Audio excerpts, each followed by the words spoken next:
All right, so we're diving into something I know a lot of our listeners are really passionate about, Yeah. lowering that golf handicap. Yeah, for sure. And you've sent us over some really interesting articles, Absolutely. especially this one I have in front of me from Golf Locality, Okay. called How to Lower Your Golf Handicap Quickly. Yeah.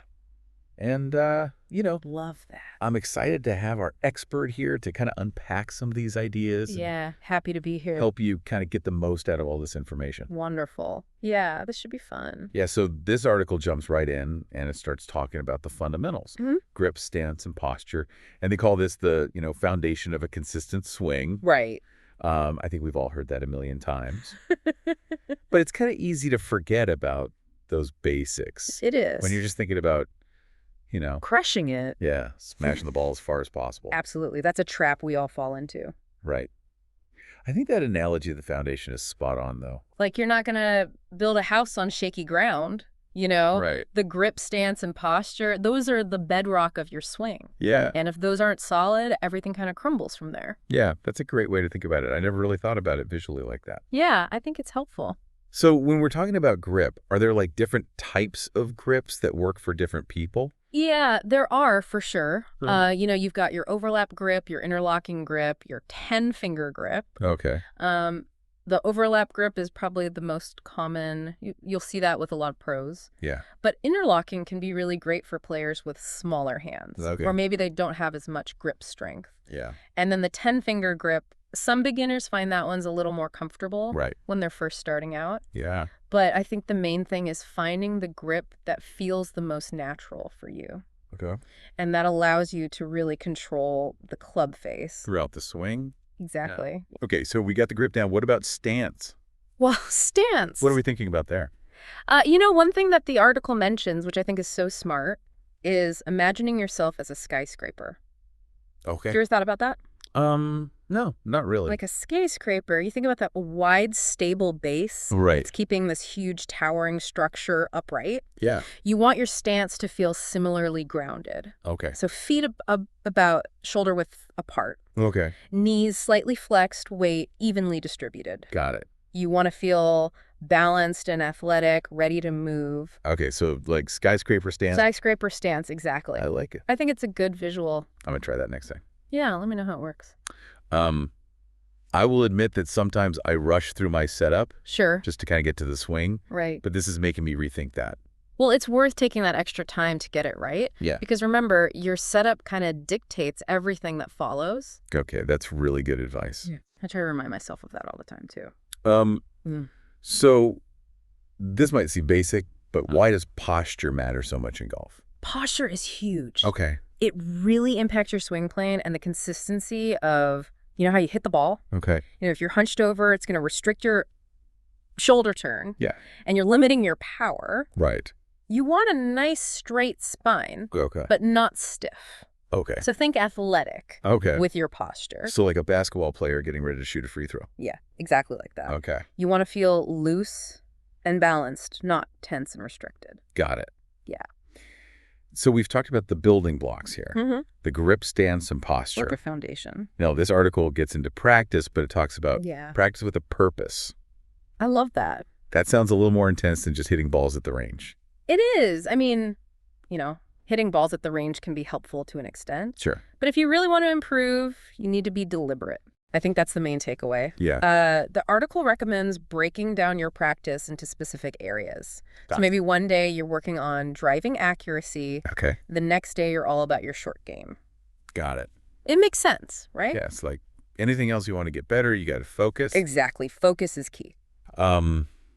I've also heard about using video analysis for practice. Yes. Is that something you recommend? Absolutely. Video is such a powerful tool these days. Yeah. It can reveal swing flaws that you might not even know you have. Oh, wow. You can analyze your swing frame by frame. Really? Compare it to the pros, really get a deep understanding of what you need to work on. So it's like having your own personal swing coach. Pretty much. Yeah. It's amazing what technology can do these days. In your pocket. Right there in your pocket. Okay, cool. Speaking of coaching, though, the article also talks about mental skills training. Yeah. I'm curious, how much does the mental game So much. play into lowering your handicap? This is where it gets really interesting because you can have like the most technically perfect swing in the world, Right. But if your mind isn't in the right place, you're not going to perform your best. Yeah, especially under pressure. Especially under pressure. That's the real test. Oh, tell me about it. We've all been there. Yeah. But there are definitely techniques you can learn to build that mental resilience. Okay. You know, the article talks about visualization, Okay. like picturing yourself hitting those perfect shots, Yeah. and then relaxation techniques to calm your nerves. Okay, so we're training our minds just Yeah. like we're training our bodies. Exactly. It's all connected. That makes sense. Yeah. And one thing that I find really helpful is turning practice into a game. Oh, okay. How do you do that? Setting little challenges for yourself. Okay. Even having like friendly competitions with your friends. Right. It can help you get used to performing under pressure. Yeah, that's a great idea. Yeah. I love that competitive element. Me too. It definitely adds a little something extra. It takes it to the next level. For sure. All right, so we've talked about the fundamentals, we've talked about practice, and this mental game. Yeah. What's next on our agenda for this deep dive? Well, the article goes on to highlight something that's often overlooked, but it's statistically super crucial. Okay, I'm intrigued. The short game. Okay. Did you know that over 60% of shots in a round are from within 100 yards of the hole? Really? Wow. I did not realize it was that high a percentage. Yeah, it's a big chunk of the game. I guess that's why they call it the scoring zone. Exactly, and that's why this article is spot on when it emphasizes chipping, pitching, and putting Right. as really essential skills. For shaving strokes off that score. Absolutely. Those are the strokes that add up. Okay, so if we're talking short game, we got to talk about reading greens. Oh, yeah. The article says it's like, Learning a new language every time you play. yeah, it can feel that way sometimes. It can be a little intimidating at first. It can. But the more you practice, the more you start to see these subtle clues that tell you how the ball's going to break. Right. You got to pay attention to the slopes, the grain of the grass, even the moisture level. Right. So much to think about. There is, but it's also so rewarding Yeah. when you start to read those greens accurately and those putts start dropping. Yeah, there's no better feeling. It's a good feeling for sure. The article mentions a few specific drills Yes. for improving your short game, Yeah. like the ladder drill for pitching Yeah. and the gate drill for putting. Uh-huh. Have you used these in your own practice? Oh, absolutely. Okay. The ladder drill is fantastic for developing touch and distance control with your pitching. Okay. You know, you set up targets at different distances and work on landing the ball within those zones. Right. And the gate drill is great for putting alignment, Okay. just getting that putter face square at impact. So it's not just about hitting the ball, it's hitting it with a purpose. With intention, yeah, and a plan. Exactly. You're training your body and mind. Yeah. To execute those shots consistently and especially under pressure. This is all great stuff. I'm Yeah. feeling more confident about my short game already. I love it. What else is in this article? Well, next up, we're tackling a concept that can feel a little abstract at first, Okay. but it's super crucial for shaving strokes off your score. Okay. Get me with it. Course management. Course management. Okay. Yeah. The article describes it as being the director of your own game. What does that mean exactly? It's about making strategic decisions on every single shot. Okay. So taking into account the layout of the hole, any hazards that might be there, Right. and of course, your own strengths and weaknesses. So it's not just about like hitting the ball as hard as I can every time? Not necessarily, no. Okay. Sometimes the smartest play is to lay up. Okay. Avoid a risky shot and set yourself up for a better approach. Right. Other times, you might need to be more aggressive and go for that green. Oh. It's really about making those smart choices to minimize the risk and maximize your chances of scoring well. It's like a chess game. It is a little bit, yeah. Like every move has a consequence. For sure. And that actually brought us to another important aspect of course management. Okay. What's that? Adapting to changing conditions. Oh, yeah.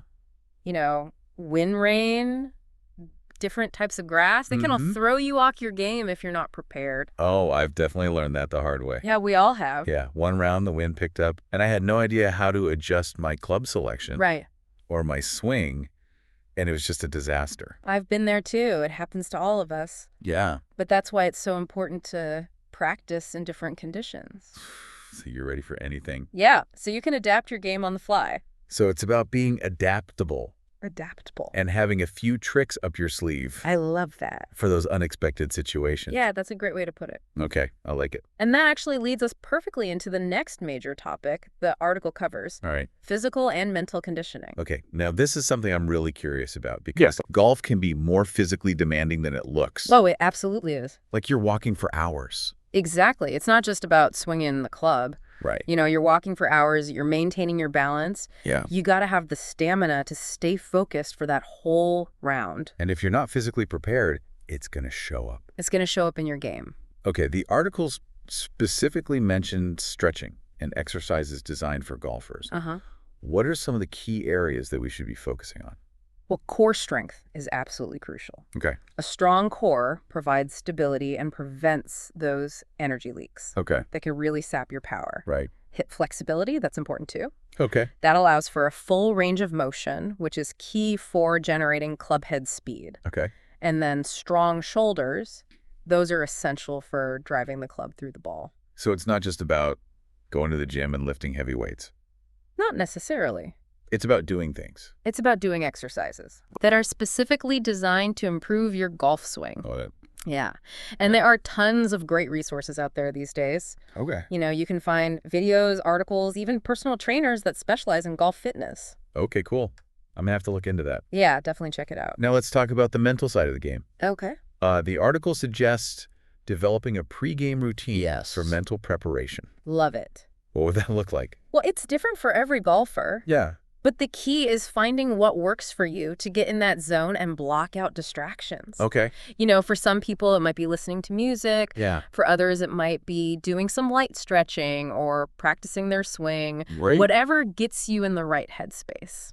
Yeah, I find that even just taking a few deep breaths before I tee off Yes. can really help. Deep breathing is fantastic. Yeah. It slows your heart rate down. Yeah. Gets you centered. Okay. Another technique the article mentions is visualization. I've heard about that, but I've never really tried it.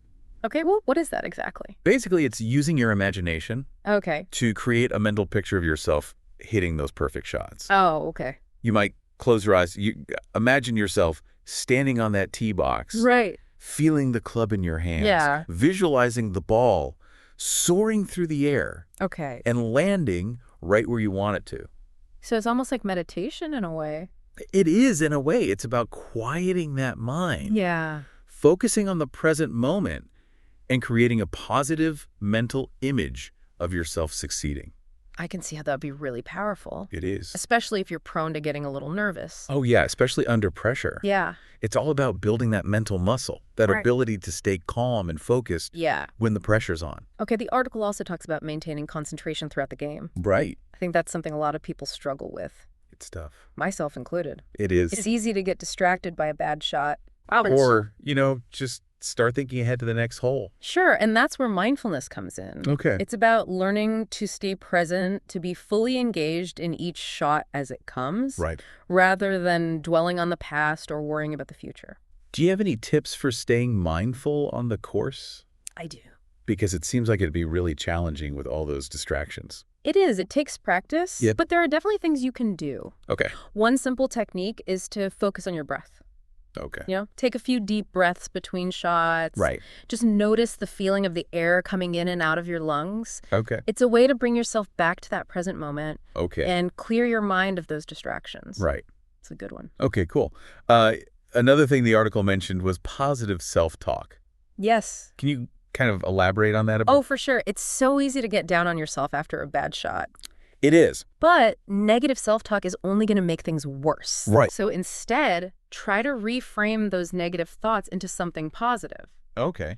You know, so instead of saying, oh, I can't believe I missed that putt, Right. you might say, okay, that wasn't my best effort, Yeah. but I'm going to learn from it and make the next one. Right. So turning those setbacks into opportunities, Exactly. like growth. It's about developing that mental toughness. Yeah, that ability to bounce back from adversity. And Yeah. keep moving forward. Okay. It's all such great advice. I feel like I'm getting a mental workout I like. just listening to you. That's the point. We're exercising those mental muscles. Okay, cool. So we've been talking about the physical and mental aspects of the game. Right. But now I want to bring it all together Okay. and talk about how those elements combine to create like a winning strategy. Yes. That's what I'm here for. All right, let's do Let's it. put all these pieces together and start lowering my handicap. Okay, so we've covered the fundamentals, Mm-hmm. the importance of practice, the Mhm. mental game, physical conditioning. Yeah. But how do you actually apply all this on the course? That's the $1 million question. I'm ready. All right, well, first and foremost, you need to have a game plan. Okay. Before you even step onto that first tee, you should have a clear idea of how you're going to approach the round. What kind of things should be in a game plan? Well, think about your strengths and weaknesses. Okay. Are you a long hitter, but you struggle with your short game? Or maybe you're a great putter, but you tend to slice your drives. Right. Knowing your tendencies is really going to help you make those strategic decisions on the course. So it's all about playing to my strengths. Playing to your strengths. And minimizing my weaknesses. Exactly. Minimize those weaknesses. Got it. You also want to consider the course itself. Okay. Is it a long course with narrow fairways, or is it shorter with lots of hazards? Right. Knowing the layout is really going to help you. Make good choices. Yeah, make smart choices about club selection and shot placement. Okay. Yeah. Course management is like a game within a game. It is. It really is. It's all about being strategic, making calculated decisions. Yeah, and adapting to those challenges. Exactly. Every hole is a new challenge, Right. and it's about not letting your ego get in the way.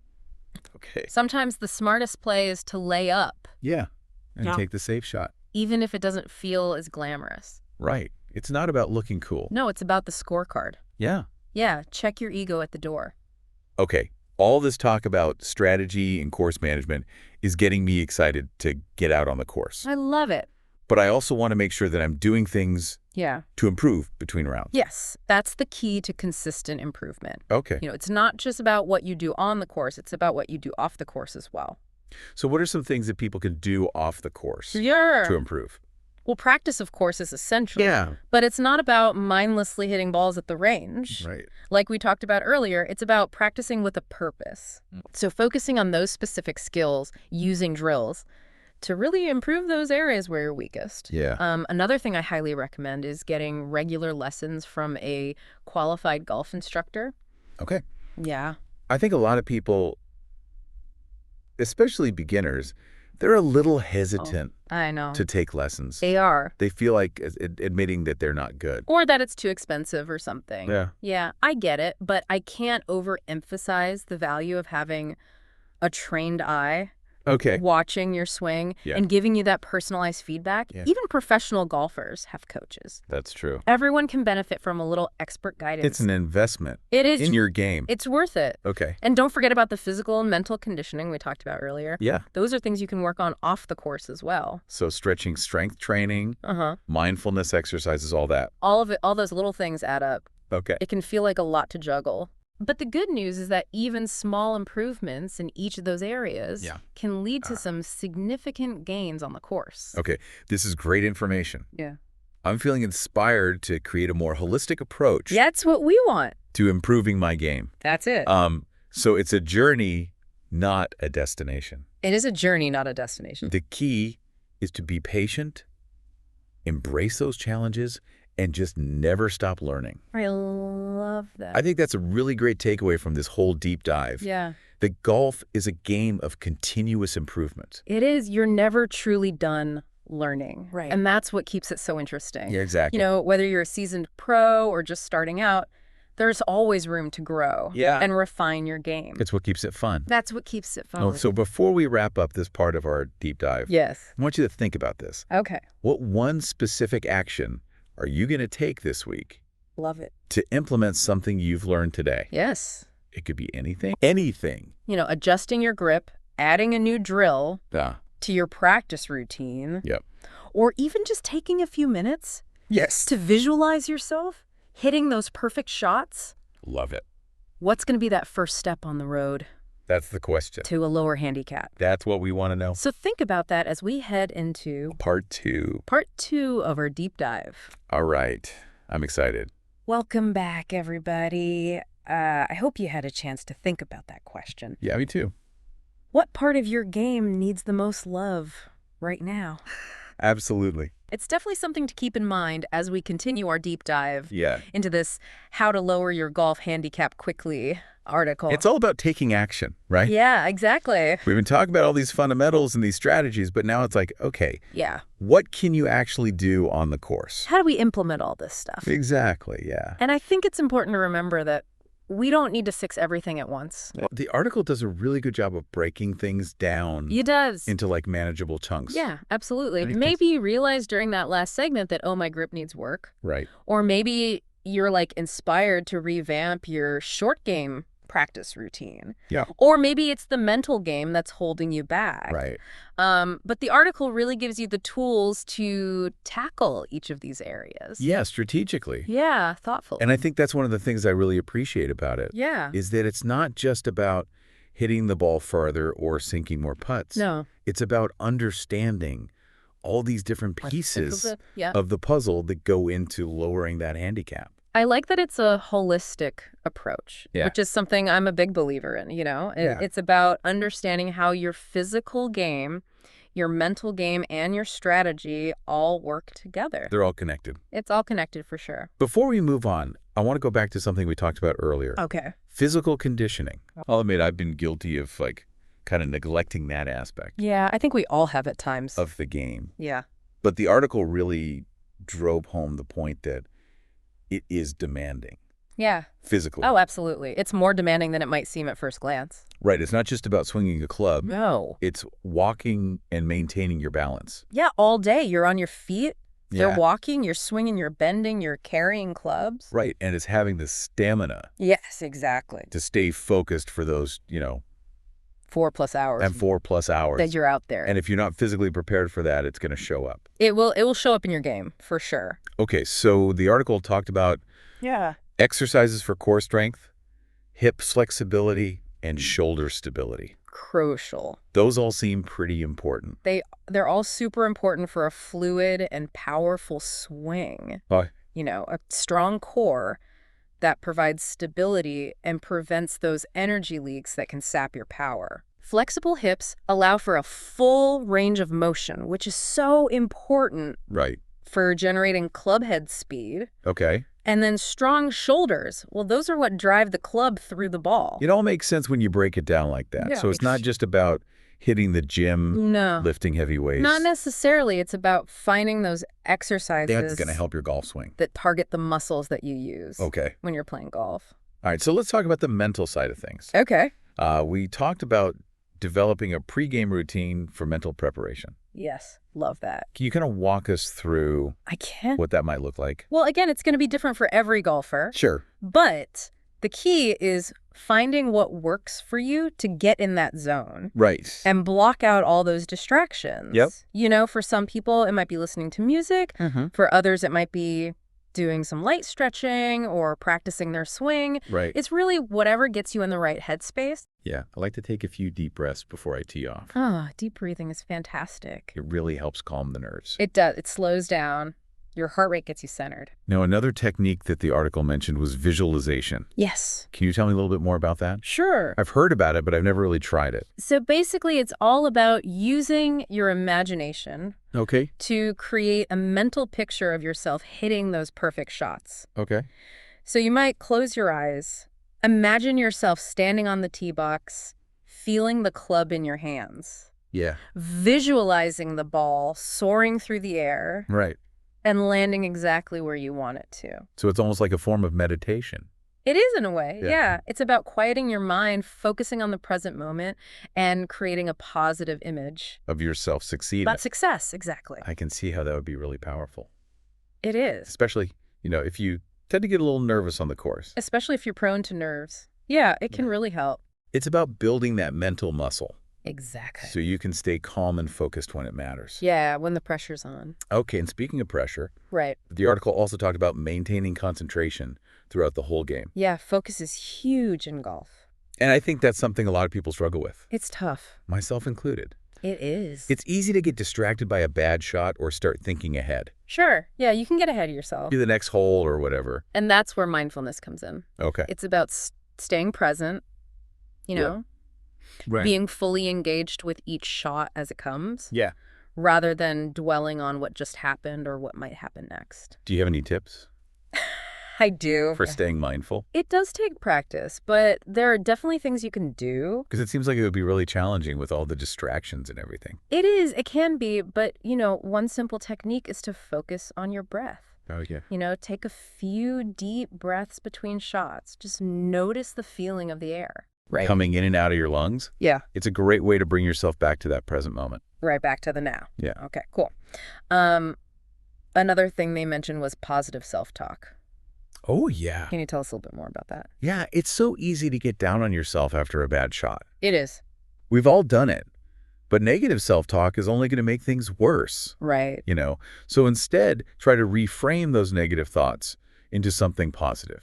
Okay, so instead of saying, like, I can't believe I missed that putt, Right. what would you say? You might say, okay, that wasn't my best effort, but I'm going to learn from it and I'll make the next one. So it's about turning those setbacks into... Opportunities for growth. Yeah, I like that a lot. Yeah. It's about developing that mental toughness, you know, being able to kind of bounce back from that adversity and keep going. All right, so we've been talking about the physical and the mental aspects of the game. We have. I feel like I'm getting a mental workout just listening to you. I love it. That's a good thing. But how do we tie it all together? Right. Well, that's a great question. Yeah. Because we've talked about all these pieces, but now I want to bring it all together and talk about how those elements combine to create a winning strategy. Yes. I love that. All right, are you ready? I'm ready. Let's do it. Okay, so we've covered the fundamentals, the importance of practice, the mental game, physical conditioning. Right. But how do we actually apply all this when we're out there on the course? That is the million-dollar question. It is. I am ready. Okay, first and foremost, you need to have a game plan. Okay. Before you even step onto that first tee. Right. You should have a clear idea in your head of how you're going to approach this round. Okay. What kind of things should be in a game plan? Well, first think about your strengths and weaknesses. Yep. You know, are you a long hitter, but you struggle with your short game? Or maybe you're a great putter, but you tend to slice your drives. Knowing your tendencies will really help you make those strategic decisions while you're playing. This was all about playing to my strengths. Absolutely play to those strengths. I'm minimizing those weaknesses. And minimizing those weaknesses, exactly. Got it. You also want to consider the course itself. Yeah. You know, is it a long course with narrow fairways or is it shorter with lots of hazards? Yeah.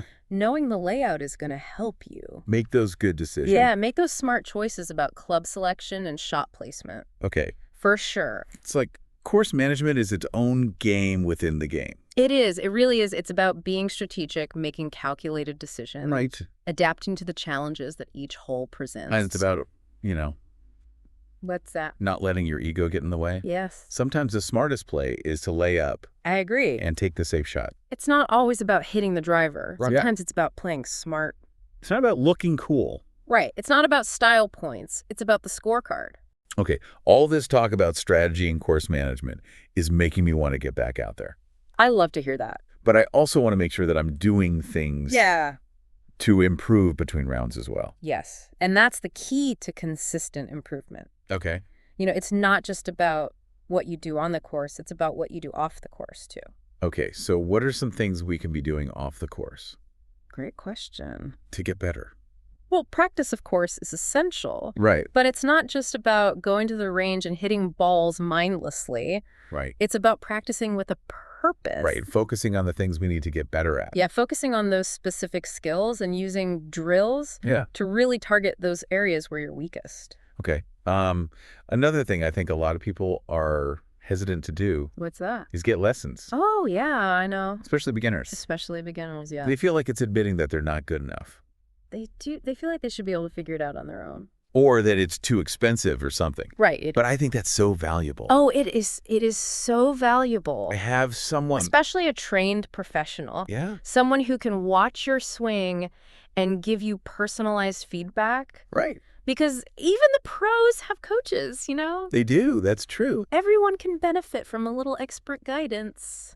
So it's an investment. It is an investment. In your game. It's an investment worth making. Okay. And let's not forget the physical and mental conditioning we talked about earlier. Right. All that stuff we can be doing off the course as well. Yes. All of those things you can be doing off the course. So stretching, strength training, mindfulness, all that. All of it. Yeah, it seems like a lot to juggle. I know. It does. But the good news is, even those small improvements in each of those areas Right. can lead to significant gains. When we're actually on the course. Exactly. This is great information. I'm glad you're enjoying it. I feel very inspired to Like it- take a more holistic approach That's the goal. to getting better.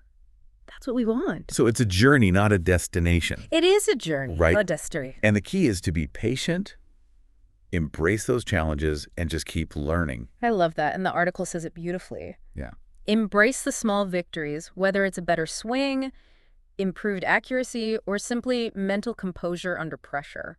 I love that. It's so true. It's all about celebrating those little wins along the way. It is. It keeps you motivated and builds confidence. And they kind of keep you going when it gets tough. Absolutely. Because we know golf can be a frustrating game. Oh, it can be, for sure. But it's also incredibly rewarding. But it's also incredibly rewarding. Exactly. And that's what keeps us coming back. That's what keeps us coming back for more. So I think a good takeaway from this deep dive is that it's a journey. It is. Right? And there's always going to be something to learn, something to improve, something to strive for. And that's what makes it so interesting. Right? Whether you're a seasoned pro or just starting out. Doesn't matter what level you're at. There's always going to be room to grow. Room for improvement. And that's what keeps it fun. Exactly. That's what keeps it interesting and keeps it fun. So before we head into the final part of our deep dive, Okay. I want to leave you with this question. Okay. What one specific action are you going to take this week Okay. to implement something you've learned from today's conversation? Right. It could be anything, Maybe it's adjusting your grip. Yeah. Maybe it's adding a new drill to your practice routine. Uh-huh. Or even just taking 5 minutes to visualize yourself hitting perfect shots. I like that. So what's going to be your first step on the road to a lower handicap? What are you going to do? Yeah, I want you to really think about that. Okay. As we head into the final part of our discussion today. Awesome. I'm excited for this. Me too. This is fun. Welcome back to the final part of our deep dive. I'm curious, did you figure out what you're going to focus on this week? Yeah, I'm curious too. What did you come up with? Well, based on everything we talked about, What those different elements? Right? It can be overwhelming It can. to think about trying to fix everything at once. It's too much. Right. But the article, I think, did a really good job of saying, Maybe one step at a time. pick one or two things Exactly. to focus on. You don't have to do it all at once. And then kind of, go from there. Yeah, and don't be afraid to experiment. Okay. Try different drills, different techniques, different strategies. See what works for you.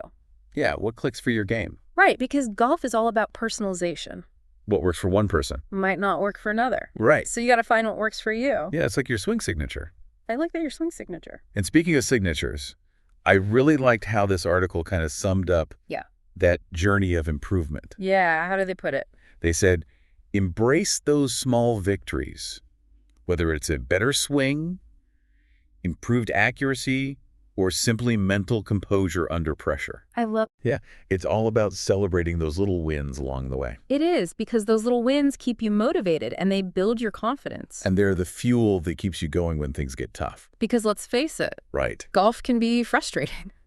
It can. Sometimes it can feel like you're taking 1 step forward and 2 steps back. Right. But it's also incredibly rewarding. It is when you hit that perfect shot or sink that putt. There's nothing quite like it. There really isn't. And the best part is, it's a game you can enjoy for a lifetime. Yeah. I think that's a great takeaway from all of this. Yeah, That golf is a journey, not a destination. I love that. And there's always something to learn, something to improve on. Always something to strive for. And that's what keeps it interesting. That's what keeps it fun. So as we wrap things up here, Yeah. I want to leave you with this final thought. Okay, Golf is a game of continuous learning. I agree with that. So don't be afraid to ask questions. Yes. Seek out guidance from more experienced players. Absolutely find a mentor. And most importantly, have fun. Yes, have fun, because at the end of the day, that's what it's all about.